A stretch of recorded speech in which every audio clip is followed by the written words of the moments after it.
ഹരേ രാമ രാമ രാമ ഹരേ ഹരേ കൃഷ്ണ ഹരേ കൃഷ്ണ കൃഷ്ണ കൃഷ്ണ ഹരേ ഹരേ ഗോവിന്ദ സങ്കീർത്തനം ഗോവിന്ദ ഗോവിന്ദ.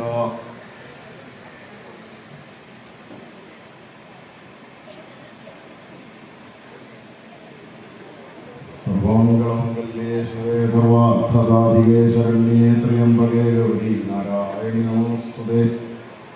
കാളി കാളി മഹാകാളി ഭദ്രകാളി നമോസ്തുതേ. കുലം ച കുലധർമ്മം ച മാം ച പാലയ പാലയ. മൂകം കരോതി വാചാല പങ്കും ലംഘയതേ ഗിരിം യൽകൃപാതമഹം വന്ദേ പരമാനന്ദമാധവം. അമ്മ തന്നാശ്രയം ദേവി തന്നാശ്രയം അമ്മയല്ലാതെ മറ്റില്ലെനിക്കാശ്രയം. ശ്രീജഗദം ദിവായ നമഃ. ശ്രീമഹാദേവി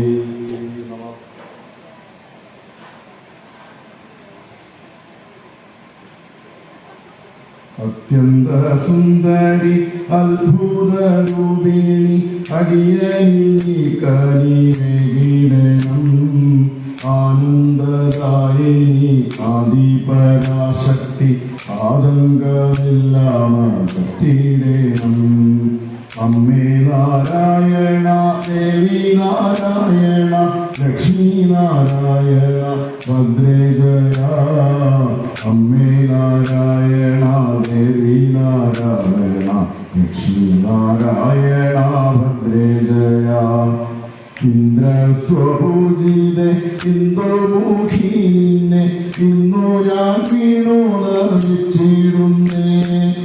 ഈ ഘോര സംസാരം തരണം ചെയ്തിടുക ഈശ്വരി കരുണയിടണം.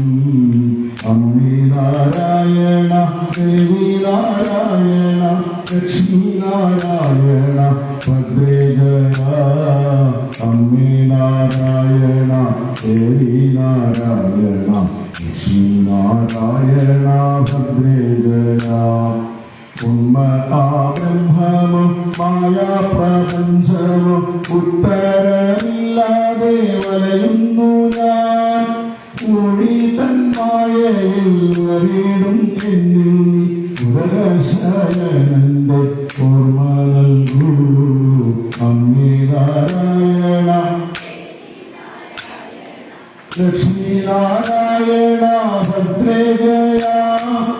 അമ്മേ നാരായണ ദേവി നാരായണ ലക്ഷ്മി നാരായണ ഭദ്രേ ജയ. വിപുലദേവന്റെ അത്യുഷ്ണഭാവം ഇന്നൻ മനതാരിൽ താപം നിൽക്കൂ.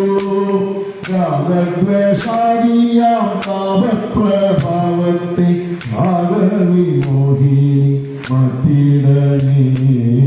അമ്മേ നാരായണ ലക്ഷ്മി നാരായണ ഭദ്രേ ജയ. അമ്മേ നാരായണ ദേവി നാരായണ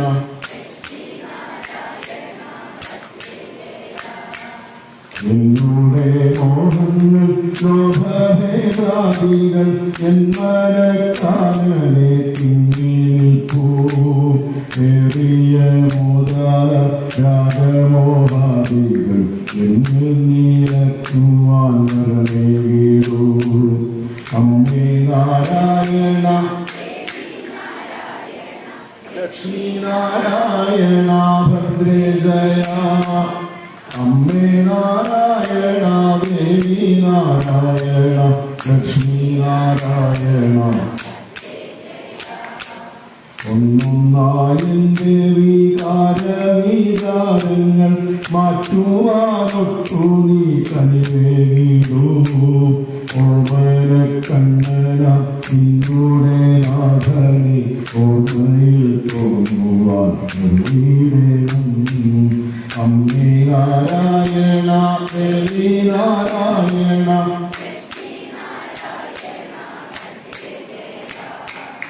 അമ്മേ നാരായണ ദേവി നാരായണ ലക്ഷ്മി നാരായണ ഭദ്രേ ജയ.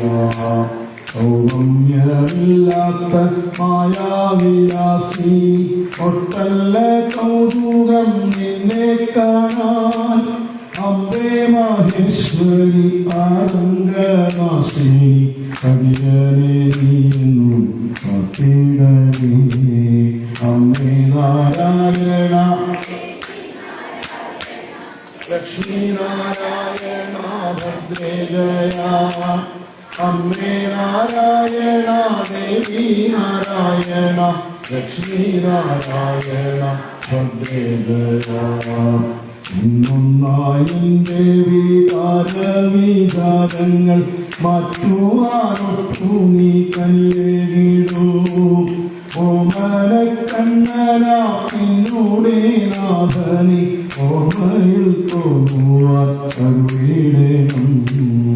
അമ്മേ നാരായണ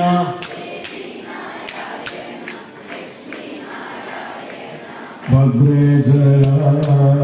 അമ്മേ നാരായണ ദേവി നാരായണ ലക്ഷ്മീ നാരായണ ഭദ്രേ ജയ. ലക്ഷ്മീ നാരായണ ഭദ്രേ ജയ. ലക്ഷ്മീ നാരായണ ഭദ്രേ ജയ. ഗോവിന്ദാ സങ്കീർത്തനം ഗോവിന്ദ ഗോവിന്ദ.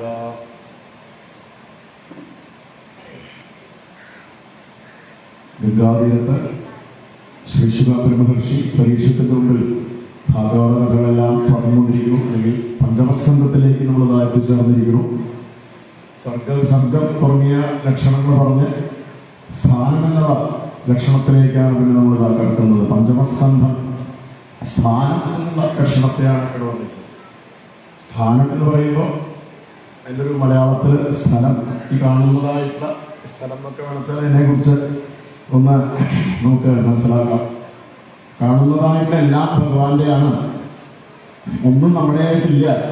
നമുക്കൊക്കെ അതൊക്കെ ഉണ്ടായി കിട്ടി, ഏതോ പാരമ്പര്യമായിട്ട് നമുക്കതൊക്കെ കിട്ടി. പിന്നെ നമ്മളത് അനുഭവിക്കുന്നു, മറ്റുള്ളവർക്ക് അനുഭവിപ്പിക്കുന്നു എന്നല്ലാണ്ട് ഇതൊന്നും നമുക്ക് സ്വന്തമാക്കാൻ സാധിക്കില്ല. ഇതൊക്കെ ഈശ്വരന്റെയാണ്. ഇതെന്ന മമ, ഇത് എന്റെയല്ല. വേദങ്ങൾ പോലും ശ്രദ്ധിക്കുമ്പോൾ ഇവിടെ പ്രാർത്ഥിക്കുന്നത് തന്നെ ഇതൊന്നും എന്റെയല്ല, ഇതൊക്കെ ആ ജഗദീശ്വരന്റെയാണ്. ജഗദീശ്വരന്റെ അല്ലാണ്ട് ലോകത്തിലൊന്നുമില്ല. ആ തോന്നൽ നമുക്കുണ്ടായാൽ മതി. ആ ഒരു വിചാരം നമുക്കുണ്ടായാൽ തന്നെ നമുക്ക് ഈ കുറേയൊക്കെ നമ്മുടെ വിഷമങ്ങൾ തീരും. അപ്പൊ ആ പഞ്ചമസ്കന്ധത്തിൽ ആദ്യം തന്നെ പരീക്ഷത്തിന്റെ ചോദ്യമായിരുന്നു. പരീക്ഷത്തിന് അനേക സംശയങ്ങൾ വരണു. അതിനനുസരിച്ച് ശ്രീ ശുഗബ്രഹ്മർഷി ഭാഗവതം പറയണു. ശ്രീ ശുഗബ്രഹ്മർഷിയോട് പരീക്ഷത്ത് ചോദിക്കുന്നതായിട്ടുള്ള ചോദ്യം ഇതായിരുന്നു: ആത്മാരാമ കഥംനെ, ആത്മാരാമനായ ആ പ്രിയവ്രതൻ എന്താണ്? അദ്ദേഹം കാട്ടിലേക്കൊക്കെ പോയി. കാട്ടിൽ പോയിട്ട് അങ്ങനെ സന്യാസിയായിട്ട് കഴിയണു. അദ്ദേഹം എന്താ തിരിച്ചു വരാൻ കാരണം? ഒരാൾ സന്യാസിയായിട്ട് പോയാൽ പിന്നെ തിരിച്ചിങ്ങോട്ട് വരിക ശരിയല്ലല്ലോ. സന്യാസം എന്ന് പറഞ്ഞു കഴിഞ്ഞാൽ നമുക്ക് വൈരാഗ്യമൊക്കെ വന്നാലാണ് സന്യാസിയാവുക. അപ്പൊ ഈ പ്രിയവ്രതൻ കൊട്ടാരം വിട്ടു പോയി സുഖങ്ങളെല്ലാം തിരിച്ചുകൊണ്ട് കാട്ടിൽ ചെന്നു. കാട്ടിൽ ചെന്ന് അദ്ദേഹം സന്യാസിയായിട്ട് കഴിയുന്ന സമയത്താണ് ഇവിടെ രാജ്യം ഭരിക്കാൻ ആളുകളുണ്ടായി. രാജ്യം ഭരിക്കാൻ ആളുകളപ്പോ പാരമ്പര്യമായിട്ട് സ്വയംഭൂമന്റെ രണ്ട് പുത്രന്മാര്, മൂത്തപുത്രൻ പ്രിയവ്രതൻ, രണ്ടാമത്തെ പുത്രൻ ഉത്താനപാദൻ. ഉത്താനപാദന്റെ കഥയിൽ നമ്മളിവിടെ നിന്ന് അനുസരിച്ചു. ഉത്താനപാദന്റെ പുത്രനായ ധ്രുവന്റെ കഥ, ആ വംശത്തെ കുറിച്ചൊക്കെ പറയുമ്പോൾ ആ പ്രാചീന ബഹിസിന്റെ കഥ, പ്രദേശങ്ങളുടെ കഥയൊക്കെ പറഞ്ഞു. ഇനി മൂത്തപുത്രനായ പ്രിയവ്രതന്റെ കഥയാണ് പറയാനുള്ളത്. ആ പ്രിയവ്രതൻ എന്ന് പറഞ്ഞാൽ ആരാ? ആത്മാരാമനാണ്. നമ്മൾക്ക് ആരാ ആത്മാരാമൻ? ആത്മാവിൽ ഭ്രമിക്കുന്ന, ഈ ആത്മാവ് മാത്രമാണ് സത്യം എന്ന് മനസ്സിലാക്കി ആ ആനന്ദം അനുഭവിക്കുന്നതായ ആത്മാരാമനാണ് ആര്? പ്രിയവ്രതൻ. അപ്പൊ പ്രിയവ്രതൻ കാട്ടിലൊക്കെ പോയിട്ട്, കാരണം ഈ മനുഷ്യരുടെ ജീവിതമെല്ലാം മനസ്സിലാക്കി ഇതൊന്നും ഒരിക്കലും സുഖമല്ല. ആളുകൾക്ക് സുഖത്തിന് വേണ്ടി ഓടിയാലും അവരൊക്കെ അനുഭവിക്കുന്നത് ദുഃഖമാണ്. വലിയ ദുഃഖത്തിന്റെ ഭാണ്ഡമായിട്ടാണ് ഓരോരുത്തരും നടക്കുന്നത് എന്ന് അദ്ദേഹത്തിന് അനുഭവമായി. അങ്ങനെ അനുഭവം വരുമ്പോഴാണല്ലോ നമ്മൾ ഈശ്വരനിലേക്ക് തിരിയാൻ. ഈ കാണുന്ന നമ്മുടെ ജീവിതത്തിലൊക്കെ സുഖത്തിനെക്കാട്ടും കൂടുതൽ ദുഃഖം ഉണ്ടാവും. നമ്മൾ വിചാരിച്ചതല്ല ജീവിതം എന്ന്, ഇതൊക്കെ നിസ്സാരമാണ് എന്നുള്ള ആ ഇത് മനസ്സിലാവുമ്പോഴാണ്, അനുഭവം വരുമ്പോഴാണ് ഓരോരുത്തരും ഈശ്വരനിലേക്ക് തിരിയണം. വലിയ വലിയ മഹാത്മാക്കളൊക്കെ ആ ബുദ്ധൻ എന്നുള്ളതായിട്ടുള്ള ഒരു വലിയൊരു യോഗി, അദ്ദേഹം ബുദ്ധനായിട്ട് മാറാൻ കാരണം അദ്ദേഹം പെട്ടെന്നൊരു മനംമാറ്റം അദ്ദേഹം ഉണ്ടായത്, മനസ്സിനുണ്ടായതായിട്ടുള്ളൊരു മനസ്സിന്റെ ആ ഒരു മാറ്റമാണ് അദ്ദേഹത്തിന് ഈശ്വരനിലേക്ക് ചെയ്യാൻ കാരണം. അപ്പോൾ ഓരോരുത്തരും ലോകത്തിലുള്ളതായിട്ടുള്ള ഓരോ ഭക്തന്മാരെയും എടുത്തു നോക്കിക്കഴിഞ്ഞാൽ അവരൊക്കെ ഈശ്വരനിലേക്ക് തിരിഞ്ഞത് അവരുടെ ജീവിതത്തിലുള്ളതായിട്ടുള്ള അനേക അനുഭവങ്ങളാണ്. അപ്പൊ ഇവിടെയും പ്രിയവ്രതൻ കാട്ടിലൊക്കെ പോയി തപസ് ചെയ്യാം. കാട്ടിൽ പോയിട്ട് അധികമായിട്ട് തപസ് ചെയ്യുമ്പോഴാണ് രാജ്യം ഭരിക്കാനാവില്ലേ. അപ്പോഴാണ് ബ്രഹ്മാവ് പറഞ്ഞ പ്രകാരം ആ പ്രിയവ്രതനെ കൂട്ടിക്കൊണ്ടുവന്നു. രാജ്യം ഭരിക്കാനാവില്ല പ്രിയവ്രതൻ. പ്രിയവ്രതൻ പറഞ്ഞു, ഞാനിതൊക്കെ ഉപേക്ഷിച്ചതല്ലേ, കൊട്ടാരോ സുഖങ്ങളോ ഇതൊന്നും എനിക്ക് വേണ്ട, ഇതൊക്കെ ഉപേക്ഷിച്ചതാണ്. ഇതൊക്കെ ഉപേക്ഷിച്ചിട്ട് ഞാൻ ഈ വീണ്ടും കല്യാണം കഴിക്കുക, കല്യാണം കഴിച്ച് കുട്ടികളൊക്കെ ആയിട്ട് കൂടി ഈ ഒരു രാജ്യഭരണം ഒക്കെ ബുദ്ധിമുട്ടുള്ള കാര്യമല്ലേ. രാജ്യം ഭരിക്കാനൊക്കെ എളുപ്പമാണ്, പക്ഷെ അത് വേണ്ട പോലെ ആവണ്ടേ. ജനങ്ങളെ വേണ്ട പോലെ നമ്മളെ സംരക്ഷിക്കുക എന്നുള്ളത് ഒരു ഭരണാധികാരിയുടെ ഉത്തരവാദിത്തമല്ലേ. അപ്പോ എന്താ പറയാ, പ്രിയപ്പെട്ടവരോട് അവർ പറഞ്ഞു, ബ്രഹ്മാദി ദേവന്മാരൊക്കെ പറഞ്ഞു, അങ്ങക്ക് ഒക്കെ സാധിക്കും, കാരണം അങ്ങ് താപസനാണ്, ജനങ്ങളുടെ ദുഃഖം മനസ്സിലാക്കി വേണ്ട പോലെ ഭരണം നടത്താൻ പറ്റുന്ന ഒരാളാണ്, അതുകൊണ്ട് അങ്ങ് രാജ്യഭാരം ഏൽക്കണം എന്ന് പറഞ്ഞു. അങ്ങനെയാണ് പ്രിയവർദ്ധന കാരണന്മാര് പറഞ്ഞ കേൾക്കാറില്ല. ഒന്നും വേണ്ട സ്ഥലം വേണ്ടില്ല, കാരണന്മാര് പറഞ്ഞ പിന്നെ അത് എതിർക്കാൻ വയ്യ. അങ്ങനെയാണ് പ്രിയവ്രതൻ രാജ്യഭാരമേറ്റു.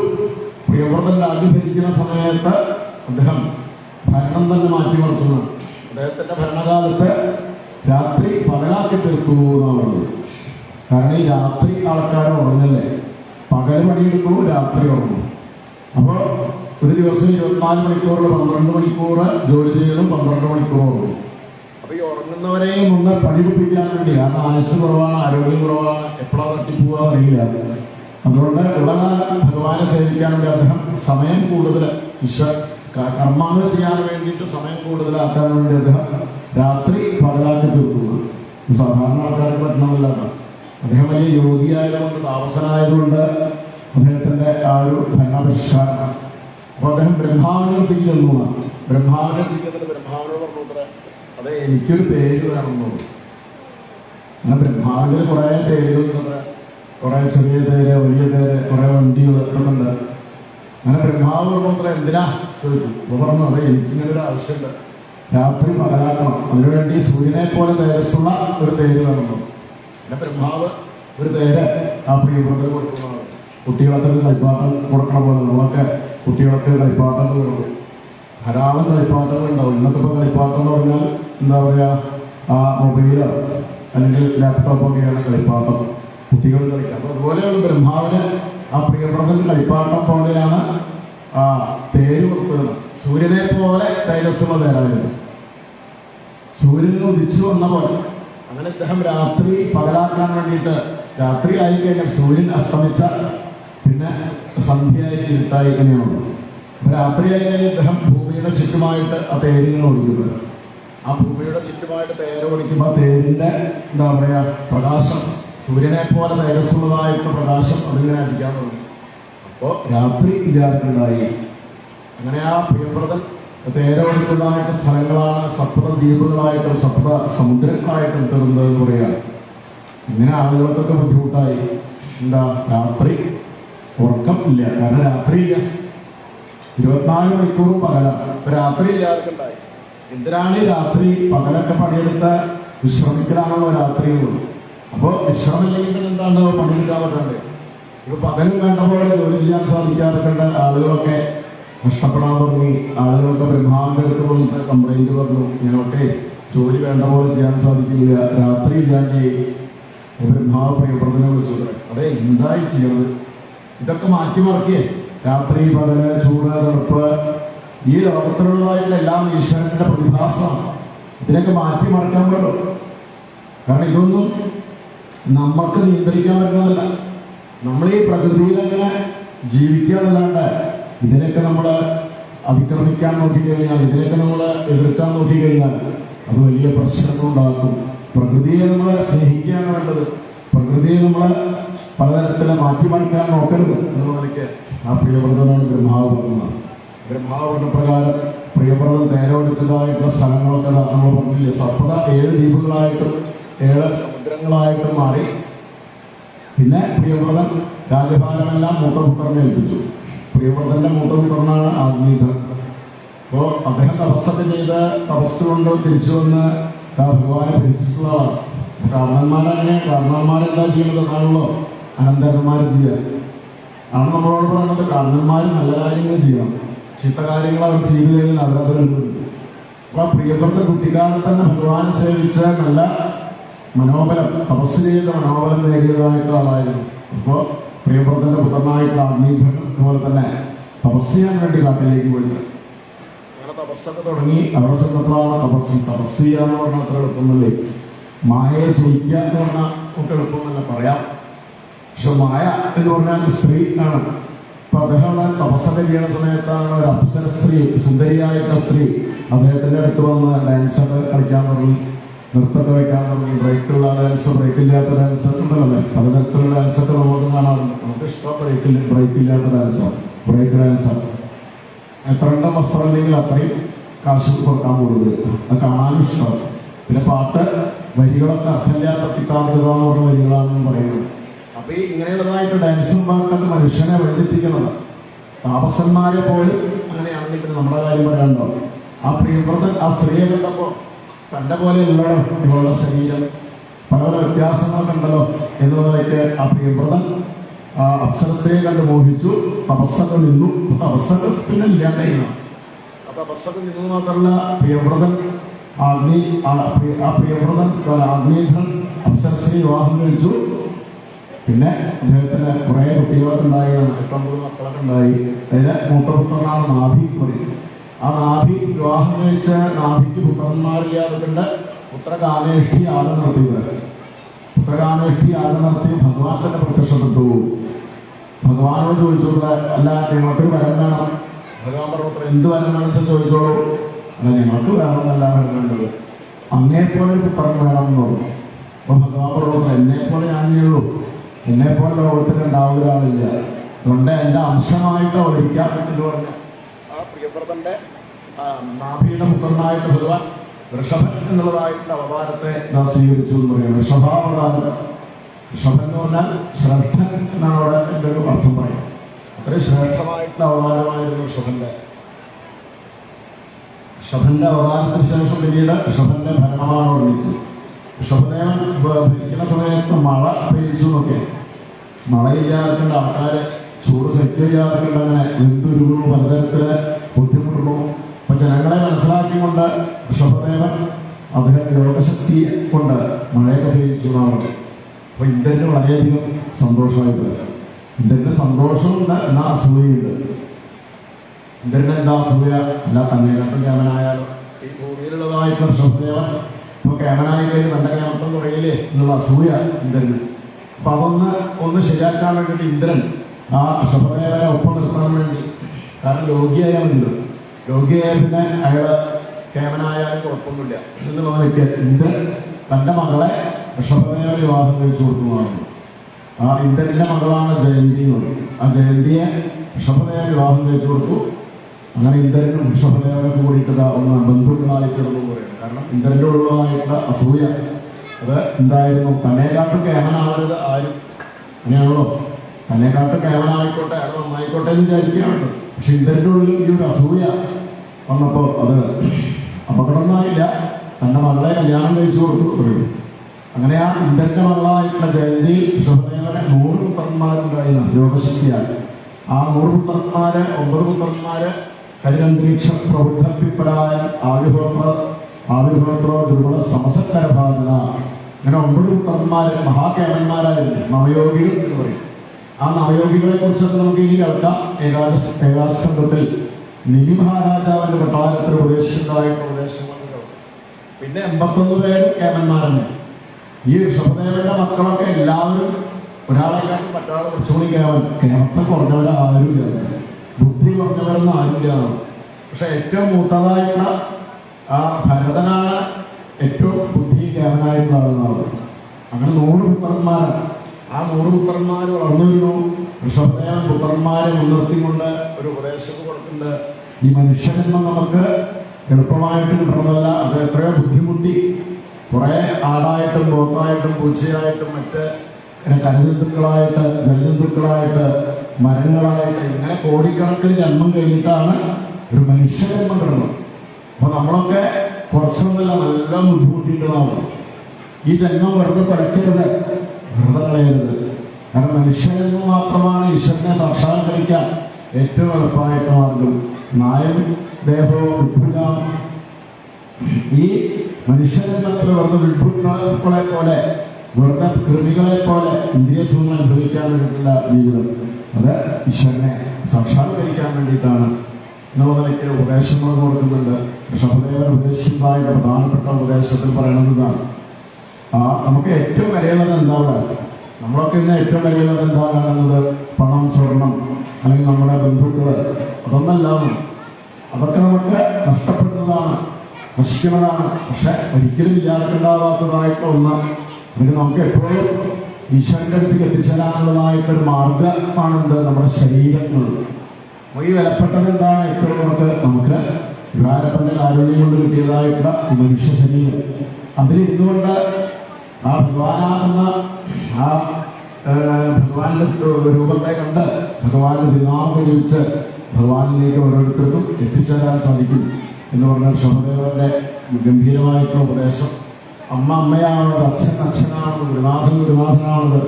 അവരവരുടെ കർത്തവ്യങ്ങൾ വേണ്ട പോലെ നിറവേറ്റുമ്പോഴാണ് എന്നുള്ളതൊക്കെയാണ് ആ ഉപദേശങ്ങളെല്ലാം കൊടുത്തത്. ആ ഉപദേശങ്ങളെല്ലാം കേട്ടപ്പോൾ പുത്രന്മാരെല്ലാം വളരെയധികം വിവരമുള്ളവരായി യോഗികളായിട്ട് തീർന്നു.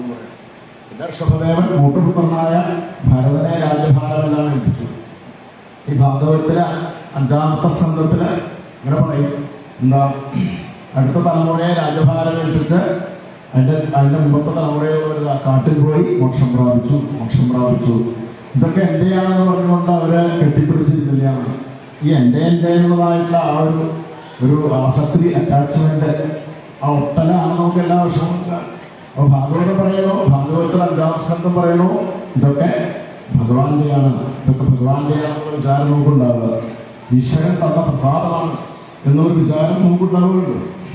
അപ്പോൾ ഭാഗവതത്തിൽ പറയുന്ന 5ാം സ്കന്ധത്തിൽ പറയുന്നതായിട്ടുള്ള രാജ്യം ഭരിച്ചതായ നമ്മുടെ ഈ ഭാരതം മാത്രമല്ല, നമ്മുടെ ഈ ലോകം മുഴുവൻ 14 ലോകവും ഭരിച്ചതായിട്ടുള്ള ഭരണക്കാരുടെ കഥകളാണ് ഇവിടെ വർണ്ണിച്ചു വരുന്നത്. അവരൊക്കെ ഒന്നും ഇവിടുന്ന് കൊണ്ടുപോകാൻ പറ്റില്ല. മരിച്ചു പോണ സമയത്ത് നമുക്ക് ഒന്നും കൊണ്ടുപോകാൻ പറ്റില്ല. മരിച്ചു പോണ സമയത്ത് ഭൂമിദേവിയൊക്കെ ഇവിടെ പറയേണ്ട ഒരു ഭാഗത്ത്, എന്തിനാണ് നിങ്ങൾ മണ്ണിന് വേണ്ടി, പെണ്ണിന് വേണ്ടി, വീടിന് വേണ്ടി, പലതിനും വേണ്ടി ഇവിടെ തല്ലുകൊടുക്കുന്നത്, ഇവിടെ വെറുതെ മത്സരിച്ചുകൊണ്ട് കഴിയുന്നത്? ഭൂമിദേവി നമ്മളെയൊക്കെ നോക്കി ചിരിക്കാറ്.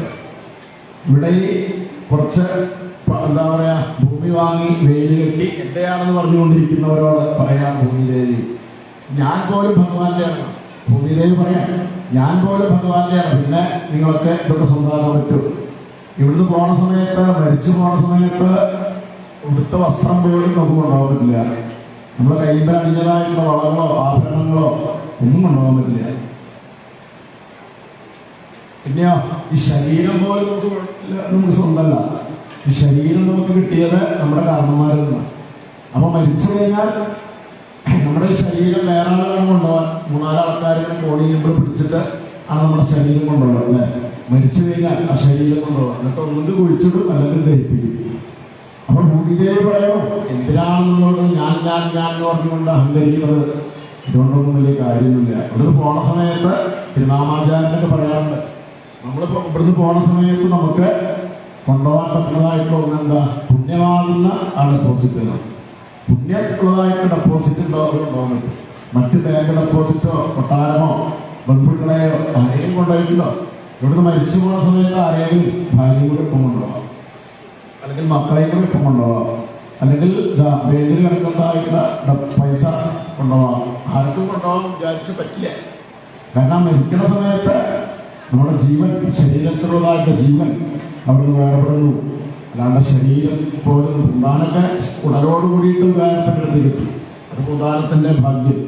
അപ്പൊ ഈ ശരീരം എന്നുള്ളത് ഇവിടെ പ്രാരബ്ധം കഴിഞ്ഞാൽ ഇട്ടെറിഞ്ഞ് നമുക്ക് ആ ജീവൻ വീണ്ടും മറ്റൊരു ചിന്തക്കനുസരിച്ച്, പ്രാരബ്ധത്തിനനുസരിച്ച്, പുണ്യഭാവത്തിനനുസരിച്ചാണ് വീണ്ടും ജന്മം ഉണ്ടാകുന്നത്. അതുകൊണ്ട് ആരും ഈ ലോകത്തിലൊന്നും എന്റെ വിചാരിക്കുന്നുണ്ടാവും. ഇതൊക്കെ ഈശ്വരന്റെയാണ്. ഈശ്വരൻ്റെയാണെന്നുള്ള വിചാരം. ഒരു വലിയൊരു മഹാത്മാവിൻ്റെ കഥ പറയാറുണ്ട്. അദ്ദേഹം പറഞ്ഞു, ഞാൻ മരിച്ചു കഴിഞ്ഞാൽ എൻ്റെ ആ ശരീരം ഇങ്ങനൊരു എന്താ പറയുക പെട്ടിയിൽ കൊണ്ടുപോകും. ആ പെട്ടിയിൽ കൊണ്ടുപോകുന്ന സമയത്ത് എൻ്റെ കൈകളെല്ലാം പുറത്തേക്ക് ഇട്ടിട്ട് കൊണ്ടുപോകുന്നുള്ളത്. എന്താ അതിനെക്കൊണ്ട് പറയാൻ കാരണം, പുറത്തേക്ക് ഇങ്ങനെ കൈ ഇങ്ങനെ മലർത്തിയിട്ടിടുന്നുള്ളൂ. എന്താ എൻ്റെ തത്വം എന്ന് വെച്ച് കഴിഞ്ഞാൽ ഇവിടുന്ന് വരുമ്പോഴും ഒന്നും കൊണ്ടുപോകില്ല, പോകുമ്പോഴും ഒന്നും കൊണ്ടുപോകില്ല. ഈ കൈ മലർത്തിയിട്ടാണ് നമ്മൾ വരുന്നത് അല്ലേ? കൈ മലർത്തി കരഞ്ഞുകൊണ്ടാണ് വരുന്നത്. പിന്നെ പോണ സമയത്ത് ഈ കൈ മലർത്തിയിട്ട് ഒന്നുമില്ല, കയ്യിൽ ഇങ്ങനെ മലർത്തി എന്താ ഒന്നും കയ്യിലില്ല. അപ്പോൾ ഒരു മനുഷ്യന്റെ ജീവിതത്തില് ഇവിടുന്ന് കൊണ്ടുപോകാൻ പറ്റുന്നത് എന്താണെന്ന് ചോദിച്ചു കഴിഞ്ഞാൽ, നാമം ജപിച്ചിട്ടുണ്ടോ, ഭാഗവതം കേട്ടിട്ടുണ്ടോ, ഭഗവാനെ തൊഴുതിട്ടുണ്ടോ, തീർത്ഥാടനം ക്ഷേത്രാടനം ചെയ്തിട്ടുണ്ടോ, ആ പുണ്യം നമുക്ക് ഇവിടുന്ന് പോകുന്നുണ്ടോ? പുണ്യവും പാപവും ഒരാൾ മാത്രമേ കൊണ്ടുപോകാൻ പറ്റുള്ളൂ. പാപങ്ങളാണ് ചെയ്തതെങ്കിൽ പാപത്തിന്റെ സഞ്ചിയായിട്ട് ഒരു പോകേണ്ടി വരും. അപ്പൊ ചിലപ്പോ ഏതെങ്കിലും മനുഷ്യനായിട്ടാവില്ല, നാൽക്കാലിയായിട്ട് ചിലപ്പോൾ ജന്മം വേണ്ടി വരും. പുണ്യമാണെങ്കിലോ അതിനനുസരിച്ച് മനുഷ്യനെന്ന് കുറച്ചുകൂടി നല്ല ദേവൻ എന്നുള്ള പദവിയിലേക്ക്, കുറച്ചുകൂടി ഉയർന്ന പദവിയിലേക്ക് നമുക്ക് നല്ല ജന്മങ്ങൾ ഭഗവാൻ തരുന്നതാണ്. കാരണം നമ്മൾ വിചാരിച്ചുകൊണ്ട് നടക്കുന്ന കാര്യമല്ല, ബാക്കിയൊക്കെ നമ്മൾ വിചാരിച്ചാൽ നടക്കും അല്ലേ? ഇന്ന തരത്തിൽ ജനിക്കണം, ഇന്ന ദിക്കിൽ ആണായിട്ട് ജനിക്കണം, പെണ്ണായിട്ട് ജനിക്കണം എന്ന് നമ്മൾ വിചാരിച്ചുകൊണ്ടൊന്നും നടക്കില്ല. നമ്മളാരും വിചാരിച്ചിട്ടുമല്ല. നമുക്കങ്ങനെ ജന്മം കിട്ടി, ഏതോ നമ്മുടെ പുണ്യ കാരണന്മാരുടെ തപസ്സിന്റെ ഫലത്തിന്റെ ഫലമായിട്ട് നമുക്ക് കിട്ടിയതല്ലാണ്ട് വേറൊന്നും പറയാൻ സാധിക്കില്ല. അപ്പൊ ആ മനുഷ്യജന്മത്തിന്റെ മഹത്വം അത് ആരും വെറുതെ കളയരുത്, മനസ്സിലാക്കാനൊക്കെ പോരുതെന്ന് പ്രത്യേകം ഓർമ്മിപ്പിക്കണം. അങ്ങനെ ഋഷഭദേവന്റെ മൂത്തപുത്രനായ ഭരതൻ രാജ്യം ഭരിക്കുന്നു. ഋഷഭദേവനാണെങ്കിൽ അവധൂതനായി കൊണ്ട് ഭക്ഷണം പോലും കഴിക്കണ്ട, വസ്ത്രം പോലും എടുക്കാനൊക്കെയുള്ള അദ്ദേഹം വായലൊരു കല്ലൊക്കെ കഴിച്ചു പിടിച്ചുകൊണ്ട് അവിടുന്ന് യാത്ര പോയി എന്നാണ് പറയുന്നത്. അദ്ദേഹം എങ്ങനെയാ പോയത്? കുടജാദ്രി, അന്ന് മൂകാംബിക ക്ഷേത്രത്തിന്റെ മുകളിലുള്ള കുടശാദ്രി എന്ന പുണ്യ സ്ഥലത്തേക്ക് എത്തിച്ചത്. അവിടെ ചെന്നപ്പോൾ ഭയങ്കരമായിട്ട് കാട്ടുതീയാണ്. ആ കാട്ടുതീയിൽപ്പെട്ട് കുറെ പക്ഷിമൃഗാദികളെല്ലാം വെന്തിരിയുണ്ട്. അവരൊക്കെ വേദന കൊണ്ട് സഹിക്കാൻ ചെയ്യാറുണ്ട്, കരയുണ്ട്. ആ പക്ഷിമൃഗാദികളെല്ലാം കൂട്ടം കരച്ചിൽ കേട്ട് ഋഷഭദേവന് ജീവകാരുണ്യം തോന്നുന്നതാണ്. അതാണ് ഒരു ജീവനോട് കാരുണ്യം തോന്നുക. ഒരു ജീവനെ കിടന്ന് പടയുമ്പോൾ ആ ജീവന്റെ വേദന തന്റെ വേദനയാണ് മനസ്സിലാക്കുക. അതാണ് ഒരു മനുഷ്യന്റെ മനുഷ്യത്വം വേണ്ടത്. ഋഷഭദേവനുണ്ട്. കാരണം തൻ്റെ ഉള്ളിലുള്ള ജീവൻ തന്നെയല്ലേ ഈ പക്ഷിമൃഗാദികളുടെ ഉള്ളിലുള്ളത്. അദ്ദേഹം പ്രാർത്ഥിച്ചു. കാരണം ഇവർക്ക് നാമം ജപിക്കാൻ പറ്റില്ലല്ലോ, മിണ്ടാപ്രാണികളല്ലേ. അതുകൊണ്ട് ഇവർക്ക് എന്തെങ്കിലുമൊക്കെ ശബ്ദം ഉണ്ടാക്കാനേ പറ്റുള്ളൂ ഗുരുവായൂരപ്പ. അതുകൊണ്ട് ഈ പക്ഷിമൃഗാദികൾക്കെല്ലാം മോക്ഷം കൊടുക്കണേ എന്ന്. മുക്തി ഇന്ദകാദി, മുക്തി ഭഗവാൻ വാരി കൊടുക്കുന്നതാവുന്നത്. അത് ഭഗവാൻ കൊടുക്കാൻ ഒരു വിഷയമില്ല മുക്തി. പക്ഷെ എന്നാ ഭക്തിയോഗം, ഭക്തി അത് ഭഗവാൻ അത്രയും നമ്മളെ പരീക്ഷിച്ച് കുറെ ഇട്ട് കറക്കി കുറെ വേദനകളൊക്കെ തന്ന് കുറെ നമ്മളെ വിഷമിപ്പിച്ചിട്ട് ഭഗവാൻ ആ ഭക്തി തരാറുണ്ട്. ഗുരുവായൂരപ്പന്റെ ഭക്തി എത്രയോ വിരലിലെണ്ണാവുന്നവർക്ക് കൊടുത്തിട്ടുള്ളൂ. നമുക്കൊക്കെ ഭക്തി ഉണ്ടായിട്ടുണ്ടോ? കുറച്ചുണ്ട്. പക്ഷെ വിരലിലെണ്ണാവുന്നവർക്ക് മാത്രമേ ഭഗവാൻ ആ ഭക്തി വേണ്ട പോലെ അവിടെ കൊടുത്തിട്ടുള്ളൂ. കാരണം നമുക്കൊക്കെ ഭക്തി തന്നാൽ നമ്മളതിനെ ദുര്യോഗം ചെയ്യുന്നത് അറിയാം. അപ്പോ നമുക്ക് ഭക്തി വേണ്ട പോലെ ഇല്ലാത്തല്ല, അത് വേണ്ട പോലെ ഉപയോഗിക്കാൻ അറിയാത്തതുകൊണ്ട്. പ്രഹ്ലാദനോ അല്ലെങ്കിൽ സുധാമാവ്, ഗോപികമാര് അവരൊക്കെ ഭക്തിയുടെ ഉദാത്തമായ ഭാവത്തിലെത്തിയവരാണ്, പൂർണ്ണ ഭക്തിയുള്ളവരാണ്. എന്താ അവരൊരിക്കലും വഴുതിക്കില്ല, ഒരിക്കലും അതുകൊണ്ട് അഹങ്കരിക്കില്ല. കാരണം അവർക്ക് ആ ഭഗവാന്റെ പൂർണ്ണമായിട്ടുള്ള അനുഗ്രഹം ഉണ്ടാവുകയാണ്. അപ്പൊ ശിശുവൻ മഹർഷി പരീക്ഷത്തിനോട് പറഞ്ഞു, ഗുരുവായൂരപ്പന് കൊടുക്കാൻ ദൃഷ്ടിയുള്ളത് എന്താ എന്ന് വെച്ച് കഴിഞ്ഞാൽ മറ്റൊന്നുമല്ല, കാശ് വേണമെങ്കിൽ എത്ര വേണമെങ്കിലും തരും. മറ്റെന്തെങ്കിലും വിദ്യ വേണോ, സൗന്ദര്യം വേണോ, എന്ത് വേണോ ഭഗവാൻ വാരിക്കോരി തരും. പക്ഷെ ഭക്തി അത് ഭഗവാൻ എല്ലാവർക്കും കൊടുക്കാറില്ല. കുറച്ച് ദൃഷ്ടാണ് ഭഗവാന് ഭക്തി കൊടുക്കാൻ എന്നാണ് ഇവിടെ പറയുന്നത്. അങ്ങനെ ഋഷഭദേവന്റെ മോക്ഷം. അതിനുശേഷമാണ് പിന്നെ ഭരതന്റെ കഥ. ഭരതൻ ഈ രാജ്യം ഭരിച്ചതുകൊണ്ടാണ് നമ്മുടെ രാജ്യത്തിന് ഭാരതം എന്നുള്ള പേരുണ്ടായത്. ഇന്ത്യ എന്നുള്ള പേര് അതൊക്കെ ഇപ്പൊ അടുത്ത് വന്നത്. അതൊക്കെ അതിനൊക്കെയുള്ള പ്രശ്നങ്ങളുണ്ടല്ലോ. ഇന്ത്യയാണ് ശരിക്കും വേണ്ടത്, ഭാരതം എന്നല്ല. കാരണം ഭാരതം എന്നുള്ള പേര് എത്രയോ ആയിരക്കണക്കിന് കൊല്ലങ്ങൾക്ക് മുമ്പോടെ എഴുതി വെച്ചിട്ടുണ്ട്. ഭാരതം എന്ന് പറഞ്ഞതിന്റെ അർത്ഥം തന്നെ ഭാസ, പ്രകാശം. ഭാസ എന്ന് പറഞ്ഞ പ്രകാശം. നമുക്ക് പ്രകാശത്തെ തരുന്നതാണ്. നമ്മളെ ഇരുട്ടിൽ നിന്ന് വെളിച്ചത്തിലേക്കും, അജ്ഞാനത്തിൽ നിന്ന് ജ്ഞാനത്തിലേക്കും, മരണത്തിൽ നിന്ന് മോക്ഷത്തിലേക്കും നമ്മളെ കൈപിടിച്ചുയർത്തുന്ന ഏക രാജ്യമാണ് നമ്മുടെ ഭാരതം. കാരണം ഈ ഭാരതത്തിന്റെ പ്രത്യേകത എന്തൊക്കെയാന്ന് ചോദിച്ചു കഴിഞ്ഞാൽ ഈ ഭാരതത്തിൽ എത്രയോ നദികള്, ഗംഗ തുടങ്ങിയതായിട്ടുള്ള നദികള്, ഹിമാലയം തുടങ്ങിയതായിട്ടുള്ള മലകള്, കാശി തുടങ്ങിയതായിട്ടുള്ള പുണ്യസ്ഥലങ്ങള്, പിന്നെ ഭാഗവതം തുടങ്ങിയതായിട്ടുള്ള പുരാണങ്ങള്, എത്രയോ പരശുരാമനാൽ നിർമ്മിക്കപ്പെട്ടതായിട്ടുള്ള കേരളത്തിലെ അനേക ക്ഷേത്രങ്ങൾ, കേരളത്തിന് പുറത്തും മറ്റുള്ളതായിട്ട് സ്ഥലങ്ങളിലുള്ളതായിട്ട് അനേക ക്ഷേത്രങ്ങൾ. അപ്പൊ ഈ ഭാരതത്തിൽ എത്ര ഇത്രയും പുണ്യം നേടാൻ മറ്റെവിടെയും സാധിക്കില്ല എന്നാണ്. പുണ്യം നേടി മോക്ഷം നേടാനുള്ള ഒരു പ്രത്യേക രാജ്യമാണ് ഏത് ഭാരതം. അതാണ് ഭാരതത്തിന്റെ മഹാഗുരു. ഈ ഭാരതത്തിൽ ജന്മം കിട്ടാൻ വേണ്ടി മനുഷ്യർ മാത്രമല്ല മോഹിക്കുന്നുള്ളൂ, ദേവന്മാർ പോലും മോഹിക്കുന്നുണ്ടെന്ന് പറയുന്നുണ്ട്. ദേവേന്ദ്രൻ പ്രാർത്ഥിക്കുന്ന ഒരു ഭാഗത്ത് എന്താ, ഈ ഒരു ഭാരതത്തിൽ ജന്മം തരണേന്നാണ്. കാരണം ദേവലോകത്തിൽ ഇരുന്നിട്ട് ഞങ്ങൾക്ക് മതിയായി. ഈ ദേവലോകത്തിലെ പാട്ട് കേൾക്കലും ഡാൻസ് കാണലും പൗർണമി ഒരിക്കലും അതുപോലെ തന്നെ ഡാൻസ്, ഉർവശിയുടെ ഡാൻസ് കാണലും ബ്രഹ്മയുടെ ഡാൻസ് കാണലൊക്കെ കുറേ കഴിഞ്ഞാൽ മടുപ്പ് വരില്ലേ? പിന്നെ കണ്ട് കുറേ കഴിയുമ്പോൾ നമുക്കതിനൊരു മടുപ്പുണ്ടാവും. സ്ഥിരമായിട്ട് എന്ത് ചെയ്യുമ്പോൾ കുറേ കഴിയുമ്പോൾ നമുക്ക് മടുപ്പ് വരും. നമ്മൾ ചെയ്യുന്നതാണ് സ്ഥിരമായിട്ടുള്ള ഭക്ഷണം കഴിക്കുന്നു, കിടന്നുറങ്ങണം, കണ്ണുകൊണ്ട് പലതും കാണുന്നു, ഇന്ദ്രിയങ്ങളെ കൊണ്ട് പലതും അനുഭവിക്കുന്നു. സ്വതം എല്ലാവർക്കും അനുഭവിക്കാൻ പറ്റാണ്ടയോ അത് അവസാനം പറ്റില്ല. കാലുകൊണ്ട് നടക്കാൻ പറ്റാണ്ടയോ, കൈ കൊണ്ട് പ്രവർത്തിക്കാൻ പറ്റാണ്ടയോ, കണ്ണ് കാണാണ്ടയോ, ചെവി കേൾക്കാണ്ടയോ, മനസ്സ് കടപൊളിപ്പിക്കാണ്ടയോ, ഇതൊക്കെ പറ്റാണ്ടയോ പറ്റില്ല. അതുകൊണ്ട് വാസ്തവത്തിൽ നമ്മൾ നല്ല ആരോഗ്യമുള്ള സമയത്ത് നല്ല കാലത്താണ് ഈ ഇന്ദ്രിയങ്ങളെല്ലാം ഭഗവാനിലേക്ക് തിരിക്കേണ്ടത്. ഇതൊക്കെ വിഷയങ്ങളിലേക്ക് തിരിക്കുമ്പോൾ അത് ബന്ധത്തിനും അത് ജനമരണാദികൾക്ക് പോലും കാരണമായി തീരുന്നു. അതുകൊണ്ട് ഈ ഭാരതത്തിലുള്ള ജന്മം ഞങ്ങൾക്ക് ഇനി തന്നെയാണ്. കാരണം ഭാഗവതം വായിക്കാൻ ഞങ്ങൾക്ക് പറ്റുന്നില്ല. ദേവേന്ദ്രൻ പറയാം, ഇന്ദ്രലോകത്ത് സുഖങ്ങളൊക്കെ അനുഭവിക്കുമ്പോൾ ഭാഗവതം കേൾക്കാൻ പറ്റുന്നില്ല. മാത്രമല്ല ഭഗവാനെ വേണ്ട പോലെ സേവിക്കാൻ സാധിക്കുന്നില്ല. അതുകൊണ്ട് ഈ ഒരു ജന്മം ഉണ്ടെങ്കിൽ, ജന്മം ഉണ്ടോന്നറിയില്ല, ഈ ഒരു ജന്മം ഉണ്ടെങ്കിൽ ഈ പുണ്യഭാരതത്തിൽ ജന്മം തരണമെന്നാണ് ആരുടെ പ്രാർത്ഥന? ദേവന്മാരുടെ പ്രാർത്ഥന. ഇങ്ങനെ ഓരോരുത്തരുടെയും പ്രാർത്ഥനയൊക്കെ ഭാഗവതത്തില് പഞ്ചമസ്കന്ധത്തിൽ പറയുന്നുണ്ട്. അതിലൂടെ ഭരതന്റെ കഥ തന്നെ പറയാം. ആ ഭരതൻ പിന്നീട് വയസ്സായപ്പോൾ പുത്രന്മാരൊക്കെ രാജഭാരം ഏൽപ്പിച്ച അദ്ദേഹം കർണന്മാരൊക്കെ പോയ വഴി കൂടി തന്നെ പോവാം. കർണന്മാർ ഏത് വഴി കൂടി പോയ? മോക്ഷത്തിന്റെ വഴി. മോക്ഷം നേടാൻ വേണ്ടി ഭരതൻ അവിടുന്ന് ഇറങ്ങി. പക്ഷെ മോക്ഷം നേടുന്നതുകൊണ്ട് ഭരതൻ ഒരു മാനിനെ കണ്ട് സ്നേഹിച്ചു നോക്കിയതാണ്. അദ്ദേഹത്തിന് ഒരു മാനോടുള്ളതായിട്ട് സ്നേഹമുണ്ടായി. ആ മാനിനെ എടുത്ത് വളർത്തി അവസാനം അവിടെ പറയുന്നുണ്ട്, ഈ ലാളന പാലന അല്ലെങ്കിൽ ലാളിക്കുക, പാലിക്കുക, സ്നേഹിക്കുക ഇതൊക്കെ ദുഃഖമാണ്. ഭരതനെല്ലാം അറിയാം. കൊട്ടാരത്തിലെല്ലാം ഉപേക്ഷിച്ചുകൊണ്ട് കാട്ടിലേക്ക് ഭഗവാനെ സേവിക്കാൻ വേണ്ടി പോയതായിട്ടുള്ള ഭരതന് ഈ പ്രാരബ്ധങ്ങൾ നമുക്ക് ഒഴിവാക്കാൻ പറ്റില്ലേ? പ്രാരബ്ധങ്ങൾ നമ്മുടെ കൂടെ പുറത്താം. അദ്ദേഹത്തിന് പ്രാരബ്ധമുണ്ട്. അദ്ദേഹം ഭാര്യ മക്കളെയൊക്കെ ഉപേക്ഷിച്ച് എല്ലാം ത്യജിച്ചുവെങ്കിലും അദ്ദേഹത്തിന് ഒരു മാൻകുട്ടിയോടുള്ളതായിട്ടുള്ള സ്നേഹം. നമുക്ക് സ്നേഹം വേണം, പക്ഷെ അതൊരു അധികമാകാൻ പാടില്ല, ആസക്തിയാവാൻ പാടില്ല. അദ്ദേഹത്തിന് ആ മാൻകുട്ടിയോട് കൂടുതലൊരു സ്നേഹം ഉണ്ടായിരുന്നു. ആ മാൻകുട്ടിയെ എടുത്ത് വളർത്തുക, അതിന് ഭക്ഷണം കൊടുക്കുക, വെള്ളം കൊടുക്കുക, തൻ്റെ ഒരു കുട്ടിയെ പോലെ തന്നെ ആ മാൻകുട്ടിയെ വളർത്താൻ തുടങ്ങിയതാണ്. അങ്ങനെ അദ്ദേഹത്തിന്റെ കാലം കഴിഞ്ഞു. എല്ലാവരുടെയും കാലം എത്തുന്നത് കഴിയില്ല.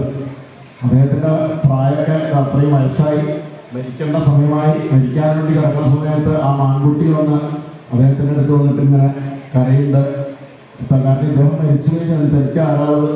അദ്ദേഹം മരിച്ചു കഴിഞ്ഞാൽ തന്നെ ആരെങ്കിലും കൊണ്ടിരിക്കില്ലേ, തന്നെ ആരെങ്കിലും കൊണ്ടുവന്നില്ലേ എന്നുള്ള നിലയ്ക്കാണ് ആ മാൻകുട്ടി അദ്ദേഹത്തിന്റെ അടുത്ത് വന്നിട്ട് ഇങ്ങനെ മുട്ടി നിൽക്കുന്നുണ്ട്, സങ്കടപ്പെട്ട് കരയുന്നുണ്ട്. അദ്ദേഹം ആൺകുട്ടിയെ വിചാരിച്ചുകൊണ്ട് മരിച്ചുകൊണ്ടാണ്. നമ്മൾ മരിക്കണ സമയത്ത് എന്താണോ വിചാരിക്കുന്നത് അതായിട്ട് മാറുന്നതാണ് ഭാഗവതം പറയുന്നത്. മരിക്കണ സമയത്ത് അതാ ഭാഗവതം ആത്മെന്ന് പറഞ്ഞിട്ട് അന്തേ നാരായണ സ്മൃതി. അന്ത്യസമയത്ത് നാരായണൻ വിചാരിക്കലാണ്. അങ്ങനെ വിചാരിക്കണമെങ്കിൽ മരിക്കണ സമയത്ത് വിചാരിക്കാൻ പറ്റില്ല. ചില ആൾക്കാർ പറയാറുണ്ട് മരിക്കണ സമയത്ത് പോലെ, ആ ജീവനോട് പോകണ സമയത്ത്, ശ്വാസം പോകണ സമയത്ത് പോലെ നാരായണ വിളിക്കാൻ പറ്റില്ല. അപ്പോൾ നാരായണ വിളിക്കാൻ പറ്റും. നമ്മളെന്താണോ ശീലിച്ചത് എന്ന് പാലിക്കണം. കാരണം കുട്ടിക്കാലത്ത് തന്നെ ശീലിച്ചതാണ് നമ്മളെ വയസ്സായാലും പാലിക്കും. വയസ്സാവുമെന്നറിയില്ല, മരണം ഇനി ഉണ്ടാവുമെന്ന് അറിയില്ല. വണ്ടി എടുത്തിട്ടോ അല്ലെങ്കിൽ എന്താ പറയുക തീര് വീണിട്ടോ മറ്റുള്ളവരുടെ വെട്ടേറ്റിട്ടോ ഏതൊക്കെ അപകടത്തിലാണോ മരിക്കുകയെന്ന് പറയാൻ പറ്റില്ല. അത് നമുക്ക് മുൻകൂട്ടി അറിയില്ല. ഇന്ന തരത്തിലാണ് മരിക്കുക, അത് നമ്മളെ ജനിക്കുമ്പോൾ തന്നെ നിശ്ചയിച്ചിട്ടുണ്ട്, ഇന്ന തരത്തിലാണ് വേണം. അപ്പൊ മരണത്തെ കുറിച്ച് നമ്മൾ വെറുതെ ഓർത്ത് പരിഭ്രമിക്കണ്ട. മരണം ഉണ്ടാക്കുന്ന കാര്യം ഓർക്കുന്നത്. അപ്പൊ മരിക്കുന്നതിന്റെ മുമ്പേ നമ്മളെ ഭഗവാനെ സേവിക്കാനും ശീലിക്കാൻ, ഇങ്ങനെ നാമം ജപിക്കുക, കഥകൾ കേൾക്കുക, സത്സംഗത്തിൽ വരിക, അങ്ങനെ ആ പ്രാക്ടീസ് ചെയ്യാം. അങ്ങനെ പ്രാക്ടീസ് ചെയ്യുമ്പോൾ നമുക്കും അവസാനം അജാമനെ പോലെ അജാമന്റെ കഥയെ പറയുന്നത് പുത്രനെ ഓർത്തുകൊണ്ട് നാരായണ എന്ന് വിളിച്ചപ്പോൾ വിവാഹത്തിന് അത്രയേ ഉള്ളൂ. നാരായണ എന്ന് വിളിച്ചില്ലേ, അത് തന്നെ വിളിച്ചതെന്നല്ല, മകനെ വിചാരിച്ചുകൊണ്ട് വിളിച്ചതാണ്. ആ എന്താ പറയാ, അജാമലൻ ഭഗവാൻ, ഇത്രയും ദുഷ്ടനായിട്ടുള്ള അജാമലൻ ഭഗവാൻ മോക്ഷമാണ് കൊടുക്കുന്നത്. അതാണ് ഗുരുവായൂരപ്പന്റെ കാരുണ്യം, ഭക്തവാത്സല്യം. ഇവിടെ ആ ഭരതനും മരിക്കുന്ന സമയത്ത് മാനിനെ വിചാരിച്ചു. ആ മാനിനെ വിചാരിച്ചപ്പോ ഒരു മാനായിട്ട് ജനിച്ചു എന്നാണ്. ഒരു മുണ്ടാപ്രാണിയായി, കാലന്റെ പ്രഭാതത്തിൽ ഒരു മുണ്ടാപ്രാണിയായിട്ട് മാനായിട്ട് ജനിച്ചു. ജനിച്ച സമയത്ത് ഓർമ്മ ഉണ്ടത്ര, മാന ഓർമ്മ ഉണ്ട്. ഞാൻ ഇതിന്റെ മുമ്പ് രാജാവായിരുന്നു, തനിക്ക് ഇങ്ങനെ ഒരു ജന്മം വേണ്ടി വന്നത് എന്താ? അത് താൻ ഗുരുവായൂരപ്പനെ സ്നേഹിക്കാത്തതാണ്. തനിക്ക് നല്ലൊരു മനുഷ്യജന്മം കിട്ടിയിട്ട് താൻ ഗുരുവായൂരപ്പനെ സേവിച്ചില്ല. അവസാനം താൻ മാൻകുട്ടിയെ സ്നേഹിച്ചുകൊണ്ട് കഴിഞ്ഞില്ല. അതിന്റെ കുഴപ്പം കൊണ്ടാണ് തനിക്ക് ഇങ്ങനെയൊക്കെ വേണ്ടി വരുന്നത്. അവസാനം ആ കാലഞ്ചരപ്രഭാവത്തിലുള്ള മാൻ എന്താ ഒരു ആരോട് സംഘമില്ലാതിട്ടുണ്ട്, ആരോട് ബന്ധപ്പെടാതിട്ടുണ്ട്, ആ ജീവൻ ഉപേക്ഷിച്ചു. പിന്നീടാണ് ഒരു ബ്രാഹ്മണന്റെ രണ്ടാമത്തെ വീണ്ടും ഭരതൻ എന്നുള്ളതായ പേരിൽ തന്നെ എടുത്തു.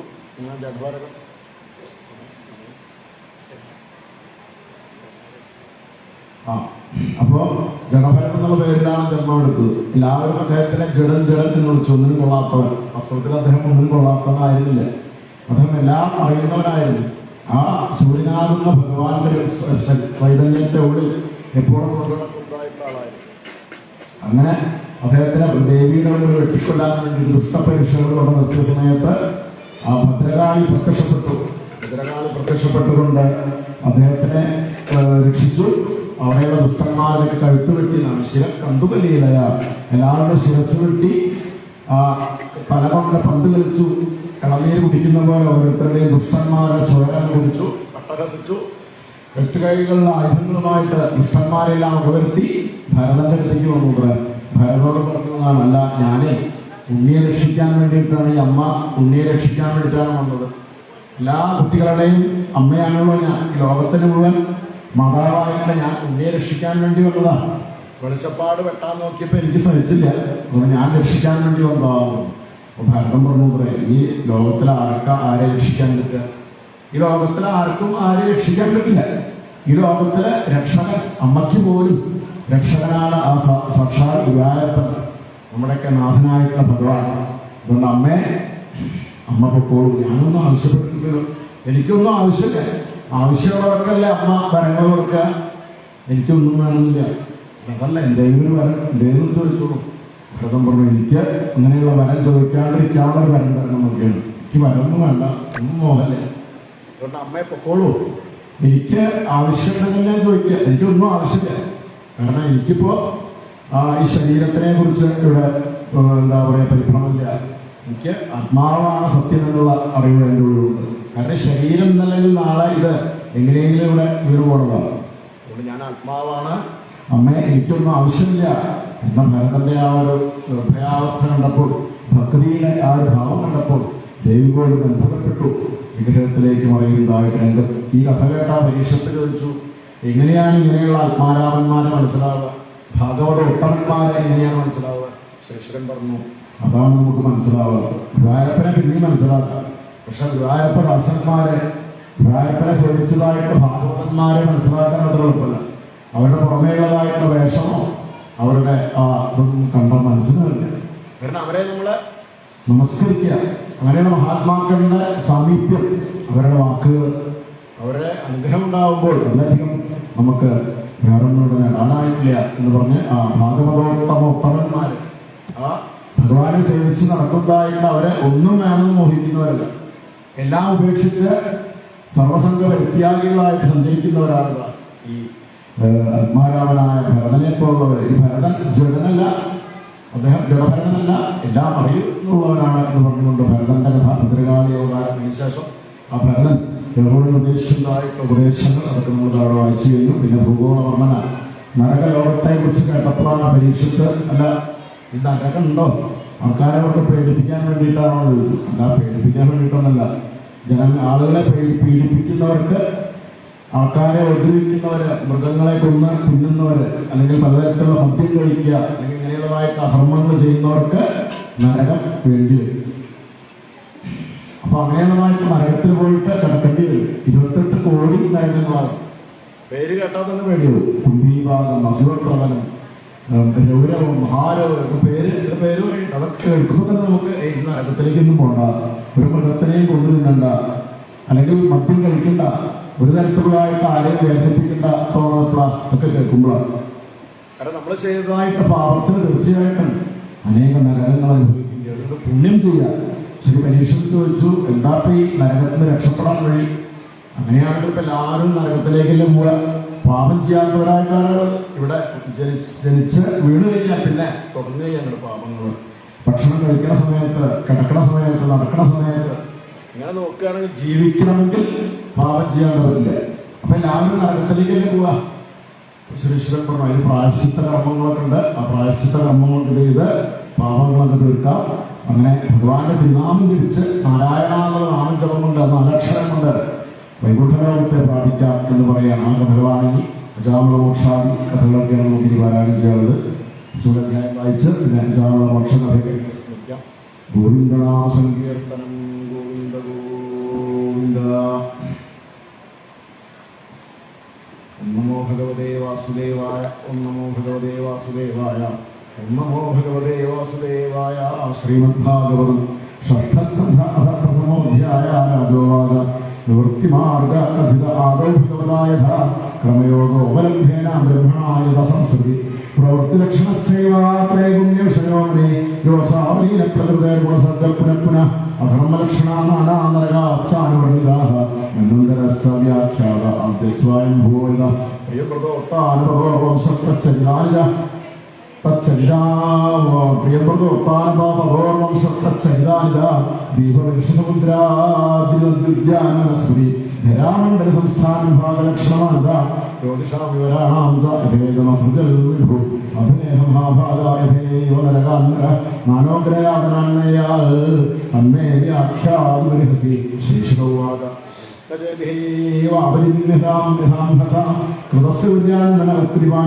ധ്രുവം സ്വൈ പ്രേക്ഷിതരകാനുഭേദീ ഭവസ്തിഗ്മയാവനാഹസ്മാൻശ്രിഭവാനിഷ്കൃതോ യഥേതമൃത്യുരവിദ്യതാത്മന ദോഷസ് ദൃഷ്ട്വാദുല്ലാധവും യഥാ വിഷർഗിൽ സേവരുജാമിൽ രാജോവാദ ദൃഷ്ടശ്രുതാഭ്യാം ജാനപ്യാത്മനോഹിതം കരോളി ഭൂയോർവശ പ്രായസിത്തമഭോഗതം കുജിൽ നിവർത്തതേ ഭദ്രാൽ കുജിൽ ചരിതക്കുന പ്രായസിത്തമഭോപാർത്ഥന്മന്യേന്ദ്രസൗരവൽ ശ്രീശ്രോവാദ കർമ്മണാ കർമ്മനിഹാരോ നഹ്യാത്യന്തികൈശ്വരേ അവിദ്യധികാരിത്വാൽ പ്രായസിത്തം നിവേശ നാശ്നത പദ്യമേവാനം വ്യാധിയോഭിഭവന്തി ഏവം നിയമവിരാജ് ശനൈക്ഷയമായൽപ്പത് തപസാ ബ്രഹ്മചര്യേണ സമേന ജനേന ത്യാഗേന സത്യശൗചാഭ്യാഗമേന നിയമേന ദേഹവാ ബുദ്ധിഗംഭീരാ ധർമ്മജ്ഞാ ശ്രദ്ധയാന്വിതാ ശിവന്ദഹം മഹദപി വേണുൽമന്വാനല ഏജുൽ കേവലയാ ഭക്ത്യ വാസുദേവപരായണാഃ അഖണ്ഡുന്ദികാസ്മേന നിഹാരമിവ ഭാസ്കര തഥാ ഭഗവാൻ പ്രാരാജൻ ഭൂയേത തവ ആദിധി യഥാ കൃഷ്ണാർപ്പിതപ്രാരസ്ഥൽ പൂരുഷം സേവയ സദ്ഭൈലോകേ ബന്ധാക്ഷേമോദരോഭയ സുശീലാ സാധോ യത്ര നാരായണപരായണാഃ പ്രായശ്ചിത്താഞ്ജനായി നാരായണപരാന്മുഖം നിഷ്പുനന്ദിവാരാജേന്ദ്രാസുരാഗംഭർവാഭ്യാഃ സകർമ്മണ കൃഷ്ണമുദാരവിന്ദയോന്വേഷണം തത്പുനരാഗീരിഹ മദേവം പാശഭൃതസ്തദ്ഭടാൻ സ്വപ്നേ പശ്യന്തി ചികർമ്മനുഷ്ഠാഃ അത്തജോദാഹരന്തിമംഹാസംപുരാതം ഭൂതാനാം വിഷ്ണുയമയോ സംവാദസ്ഥം നിബോധനെ പാണ്യകുബ്ജേന്ദ്രകശ്യദാസീവജാല നാംനാമുഷ്ടസജാകാരോടാസ്യാ സംസർഗദൂഷിത ബന്ധക്ഷണൈരോത്സവയഗ്രഹിതാ മൃത്യുമാസ്തുത വിഭ്രകുംഭമശുചിര്യാദയാമാസദേഹിന ഏവം നിവസതസ്യാലായാസുത അഷ്ടാശീത്യായുഷസമാഹ തസ്യ പ്രവേശപുത്ര ദശദേശാം ദയോമ ബാലോ നാരായണോ നാംനാ പിത്രോസ്തേരോപശ സബദ്ധഗസ്സസ്നർഭഗേന ഭാഷി വീക്ഷമാസല്ലീലാമുദ് ജലഭോഷാനപ്രവിടഘാതന്മാരസ്നേഹേന്ദ്രിത ഭോജേന്മായൂഢോദ്വേദാനോദരം വർത്തമാനോജ്ഞമൂർത്തികാലവസ്ഥിതേ വാരേ നാരായണാഹ്വേ സവാസഹസ്താം ശ്രീ ദൃഷ്ട്വാ പുരുഷാൻ ഭൃഷധാരണ വക്രതുണ്ഡാനുദ്ധരം ആത്മാനം നിർമാതാൻ ദൂരേ ക്രീഡനകാസക്തം പുത്രം നാരായണാഹ്വേ പ്ലാവിതേന സവേനോച്ചൈരാജഭാവാലേന്ദ്രിയ വിഷമ്യ പ്രിയമാണസ്യ ഭൃവതോ ഹരികീർത്തനം ഭർതൃനാമ മഹാരാജ പാർഷദാ സഹസാവനം സർവത്ര ഗോവിന്ദനാമസങ്കീർത്തനം നാരായണ നാരായണ നാരായണ നാരായണ നാരായണ നാരായണ നാരായണ നാരായണ ഗോവിന്ദനാമസങ്കീർത്തനം ഗോവിന്ദ ഗോവിന്ദ വിഷമ്യാമ്രിയമാണസ്യാഭ്യുവതോഹരികീർത്തനം ഭർതൃനാമഹാരാജ പാർശ്വദാസഹസാവനം വികർഷണോദഹൃദയാദാസീവദേവ്യാമരം യമപ്രേഷ്യാൻ വിഷ്ണുദാവാരയാമാസുരവസ ഊർജ്ജവിഷേധാസ്താംസ്തേ വൈവസ്വരസരാഹ കേവലം പ്രതിഷേധാരോ ധർമ്മരാജസ്യ ശാസനം ശിവാദായാദാസ്മാദസ്യ ശരദ ഇന്ദേവാപദേവായുയെങ്കിൽ സിദ്ധതത്വാഹ സർവേ പത്മപ്രകാശാക്ഷാ വീരദോഷേവാസത കിരീടകുണ്ടലിനോലസൽപുഷ്കരമാന സർവേ ചാനൂത്മവയസ സർവേ ചാരുദുർഭുജാഃ ധനുർനിഷംഗാസ്യദാശംഖരക്രാംബുശ്രിയ നിശോവിരാലോകാ കുർവന്തസ്വേരോദിഷ ഇവർത്ഥം ധർമ്മപാലസിംഗരാന്മോ നിഷേധത ശൈശ്വവാദ ഇത്തുകുടേവരുദൈസ്തേർ വാസുദേവോക്തകാരിണ താൻവർത്തിയൊരു പ്രഹസ്യേതം മേഘവിരഹാരയായ വിഷ്ണുഭൂതാരോജു ദ്വയം വൈ ധർമ്മരാജസ്യായതീനുദേശായ ബ്രൂഢധർമ്മസ്യാസ്തത്വം ധർമ്മസ്യ രക്ഷണം കഥം സ്യുദ്ധീരദേദണ്ഡ കഥം സ്യുദ്ധീരദേദണ്ഡ കിംവാസസ്വാസാൻവിത്സും ദണ്ഡാകിംഗായ സർവേ ആഹോസ്യുൽ കർമ്മേന്ദ്രനാം യമദൂതാവോജു വേദപ്രണിഹിതോ ധർമ്മോ ഹി ധർമ്മസ്തുതിപര്യ വേദോണായ സാക്ഷാത് സ്വയംഭൂരിതി ശുശ്രൂഷ യേന സദാത്മീഭാവാരസ്തത്വമോയാഃ പുനർനാമക്രിയാരൂപവിഭാജ്യദേധാ സൂര്യോദിഖമരുഗാവാസോ സന്ധ്യാഹരിദിശ കം ഗൃഹകാലധർമ്മൈരിഹ്യേതേ ദേഹ്യസ്യ സാക്ഷിണ ഏതേന ധർമ്മോ വിജ്ഞാതാസ്ഥാനങ്ങളുടെ സിദ്ധത സർവേ കർമാലോധേന്ദ്രമൈഹന്യായ സംഭവന്യഭദ്രാനുപരീതാലാഘാഃ കാരണാമസംഗോസ്തി ദേഹമാന്നഹ്യകർമ്മകൾ യേന ആവാര്യസാധർമ്മോ ധർമ്മോ വേഹ സമീഹിത സേവ കൽഫലം ഭുന്തേ തഥാതാ നമുത്രൈ യഥേഹ ദേവപ്രവരാശ്രയിഭ്യവരുഭ്യത്തെ ഭൂതേഷുമവേദിത്രിയാഗുധാന്യത്രാമീയതേ സ്മാഹരി വർത്തമാനോജ്ഞയോകാലോകനാജ്ഞാപോ യഥാ ഏവം ജന്മാന്യേവ ധർമാധർമ്മനിദർശനം മനസേയോരേ ദേവപൂർവം പശ്യതി അനന്യമാംസതേ പൂർവ മനസാ ഭഗവാന സമസായുക്തവാസ്തേവക്രമേഹി വേദപൂർവം അപരം നഷ്ടജന്മസ്മൃതിസ്ഥ പഞ്ചഭികൃതേ സ്വാർത്ഥാൻ പഞ്ചഫലേജാഭണ്ഡോഭി ഏകസ്തു ഷോഡശേരത്രീ സ്വയം സപ്തദശോശ്രുതേ തദേതൽ ഷോഡശകലം ശക്തിത്രയം മഹൽ ധർത്തേന സംസൃതിം ശേഷോക ഭയാർപ്പിത ദേഹജ്ഞോതിർമാണികാരിതേ കോശകാര്യവാത്മാനം കർമ്മണാച്ഛാദിഷരി മഹിളക്ഷണോപി യാദുഷ്ഠകർമ്മകൾ കാര്യതേ ഹർഷകർമ്മ ഗുണേ സ്വാഭാവിക ലബ്ധാനിമിത്തം വ്യക്തം വ്യക്ത അവ്യക്തം ഭവത്വ യഥായോ യഥാ സ്വഭാവേ ഏഷ പ്രകൃതസംഗേന പുരുഷസ്യ വിദ്യ ആസിത്സേവനജിരാശസംഗാളീയത് അയം ഹി ശ്രുതസമ്പന്ന ശീലവൃത്തമായ ധൃതമൃഗം മൃദുർഗാന്ത സത്യവാനം പ്രവക്ഷതി പൂർവജ്ഞാതിവിരുദ്ധാനാം ശുശ്രൂഷോ നിരഹംഗ സർവഭൂതസൂർസാധൂയതവാനസൂയക ഏകദാസവനം യാഥാർത്ഥസന്ദേശകൃതുരിത ആദായത ആവൃത്ത ഫലപുഷ്പ സമിപുഷ പ്രദർശനാമോദ്രം സഹ ഭുജിഷ്യ വീത്വാമധുരജയമതാഘോരിതനക്രയ മത്തയാ വിശ്രദ്ധീയ വിവേകനിരതിപത്രമോ ക്രീഡന്താമകായന്തം ഹസന്വനയാന്തികെ ദൃഷ്ട്വാ താം കാമലിപുതിപ്പതേന ദൃഷ്ട്വാ താം കാമലിപതേന ബാഹുനാവിരുദ്ധിത ജഗാമഹൃക്ഷയവശം സഹസ്രേവിമോഹിത സ്തംഭേന ആത്മാനമ്യാവസത്വം വിഭാഷണം നശാദസമാധാദിമനോ മദനവേദിതം തന്നിമിത്തസ്മരവ്യാജഗ്രഹഗ്രസ്തവിജേതന താമേവ മനസാധ്യായ സ്വകർമാൽവിരരാമഃ ത്വാമേവ തോഷയാമാസ പിത്രേണാർത്ഥ്യയാവത ഗ്രാമ്യർഭരണേ കാമൈഃ പ്രസീദേത യഥാ തഥാ വിപ്രാംസുമായ പുലേമഹലംഭിതാം സമുദ്രജാതിരാൽപാവ സ്വരുണ്യാപാകരധീ ഇതസ്വസ്വമിന്യേ ന്യായതോ അന്യായതോ പ്രഭാരാസ്യ കുടുംബിന്യ കുടുംബമന്ദഹീനെ യഥാസൗ ശാസ്ത്രമുല്ലംഘ്യ സ്വയരാജ്യാര്യഗരിഹിത ഔത്കൃതചൃന്ദാമഹായുരശ്വര്മലാത്ത് തദൈനന്ദണ്ഡപാണി സദാശം മുൽപകൽഭം കേഷ്ണാമോർമേശം ഉത്തരദണ്ഡേന ശിഖരി ശ്രീകൃഷ്ണാർപ്പണോസ്വയം ഭാഗവതമാകാണി പാരമഹംസ്യാം സംഹിതായ ഷഷ്ഠസ്കന്ധകാളവാഖ്യാനി പ്രഥമോധ്യായ പ്രഗോവിന്ദനാം സങ്കീർത്തനം.